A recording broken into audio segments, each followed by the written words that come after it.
આ મીઠાઈમાં ખાંડ જ નથી. નમસ્કાર મિત્રો, આજે હું તમારા માટે લઈને આવી છું એક એવી હેલ્ધી અને ટેસ્ટી રેસીપી જે બનાવવામાં એકદમ સરળ છે.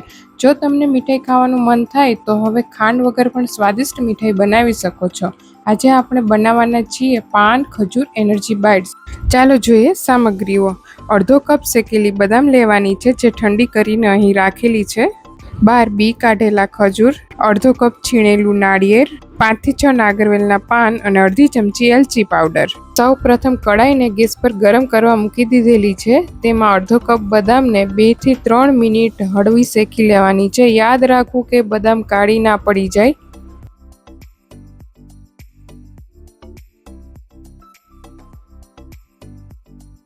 બદામ બરાબર શેકાઈ ગઈ છે. બદામને થોડી વાર ડીશમાં ઠંડી થવા રાખી દઈએ.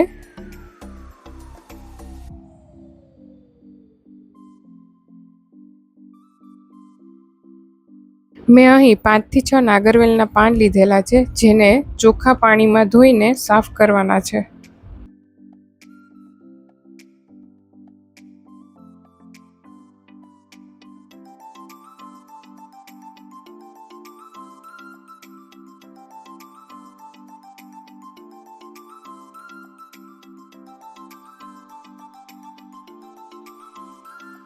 મારી પાસે હાજરમાં બી વાળો ખજૂર હોવાથી હું બધા જ ખજૂરમાંથી બી કાઢી રહી છું.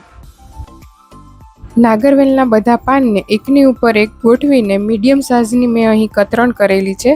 તમને હજી નાની નાની કતરણ કરવી હોય તો તમે કરી શકો છો. હવે મિક્સર જારમાં શેકેલી ઠંડી થઈ ગયેલી બદામને આપણે એકદમ ઝીણી પીસી લઈશું.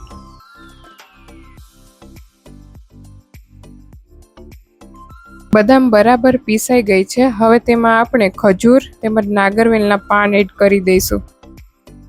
તેમજ સૂકું નાળિયેર અને એલચી પાવડર એડ કરી દઈશું. યાદ રાખવું કે મિક્સરને પીસતી વખતે મિક્સર હંમેશા ચાલુ બંધ કરીને જ પીસવું. કન્ટિન્યુઅસ મિક્સરને ચલાવવાનું નહીં. આપણું મિશ્રણ રેડી થઈ ગયેલું છે. એને હવે એક પ્લેટમાં કાઢી લઈશું. હવે તૈયાર થયેલ મિશ્રણમાંથી નાના નાના લાડુ અથવા બાઇટ્સ બનાવી શકીએ છીએ. મેં અહીં નાના નાના લાડુ બનાવ્યા છે.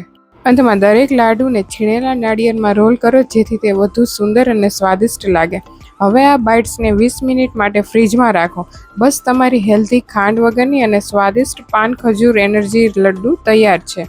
જો તમને આ રેસીપી ગમી હોય તો વિડીયોને લાઇક કરો અને ચેનલને સબસ્ક્રાઈબ કરવાનું ભૂલતા નહીં.